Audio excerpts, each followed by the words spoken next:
Hai Shalom, kembali lagi bersama channel Daily Growing untuk kita bisa tumbuh bersama.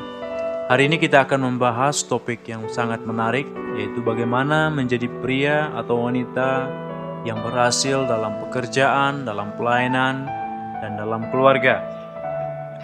Sebagai dasar firman Tuhan, kita akan membaca dari Yohanes pasal 15 ayat yang keempat dan kelima. Saya akan bacakan. Tinggallah dalam aku dan aku dalam kamu, sama seperti ranting tidak dapat berbuah dari dirinya sendiri kalau ia tidak tinggal pada pokok anggur. Demikian juga kamu tidak berbuah jikalau kamu tidak tinggal di dalam aku. Akulah pokok anggur yang benar, kamulah ranting-rantingnya. Barang siapa tinggal di dalam aku dalam dia, ia berbuah banyak. Sebab di luar aku, kamu tidak dapat berbuat apa-apa. Langsung saja, definisi berhasil diambil dari bahasa Inggris, yaitu push forward. Artinya terus maju, pantang mundur, pantang menyerah.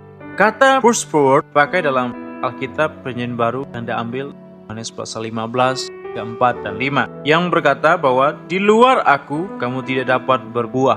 Berbuah artinya tidak dapat berhasil. Jadi dikatakan di luar aku atau di luar Tuhan kita tidak bisa menjadi orang yang berhasil.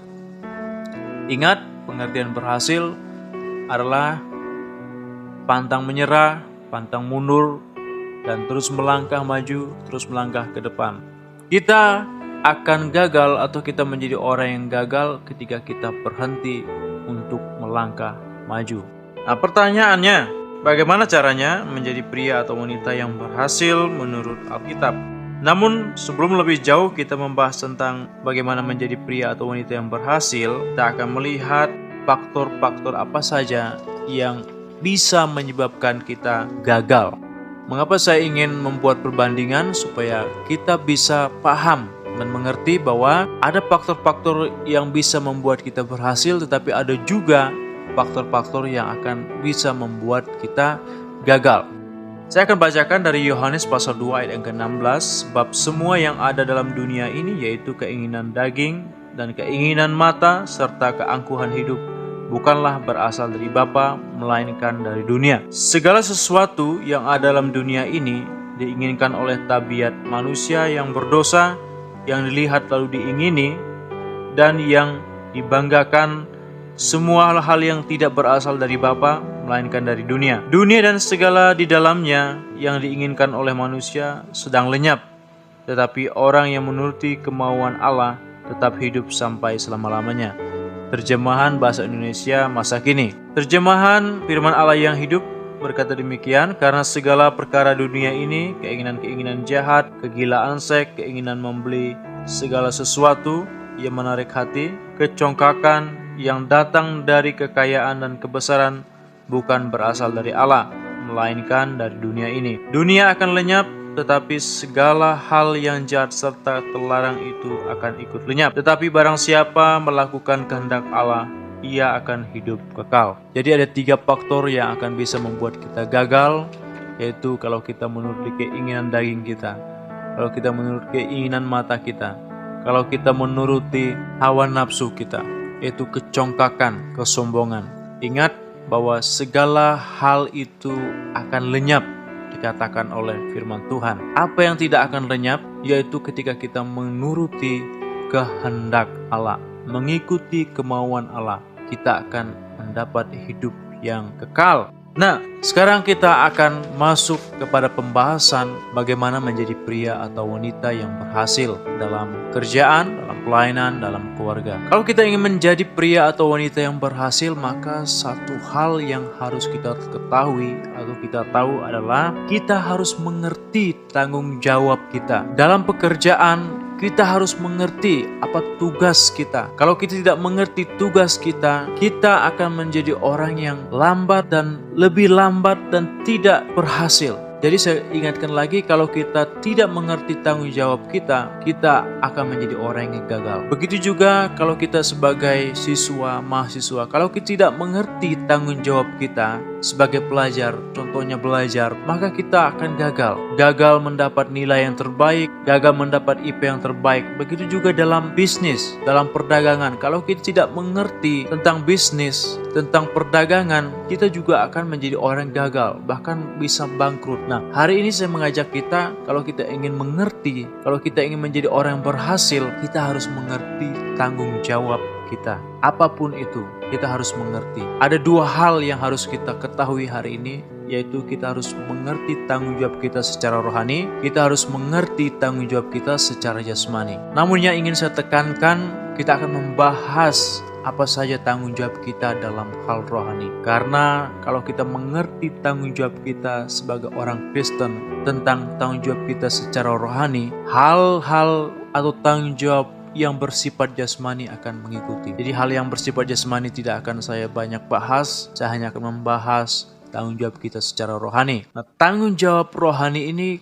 harus dimulai dari rumah kita. Sebagai kepala keluarga, sebagai orang muda, sebagai pria wanita yang ingin berhasil, tidak lain kita harus mulai dari rumah. Dari rumah kita. Kita harus lakukan itu. Start in your home. Mulai dari rumah kamu. Apa itu tanggung jawab rohani? Yang harus kita mulai dari rumah, yaitu kita harus beribadah pada Tuhan. Sebagai dasar firman Tuhannya, kita baca dalam Yosua pasal 24 ayat yang ke-15. Yosua mengatakan bahwa aku dan seisi rumahku akan beribadah kepada Tuhan Allah. Jadi Yosua, dia mengerti, dia berhasil menjadi seorang pemimpin karena dia melakukan tanggung jawab dia secara rohani. Kita tahu Yosua berhasil merebut tanah Kanaan. Dia berhasil memberikan semua milik pusaka kepada bangsa Israel sebagai pemimpin. Apa yang dikatakan Yosua di akhir hidupnya? Dia katakan, aku dan seisi rumahku akan beribadah kepada Tuhan.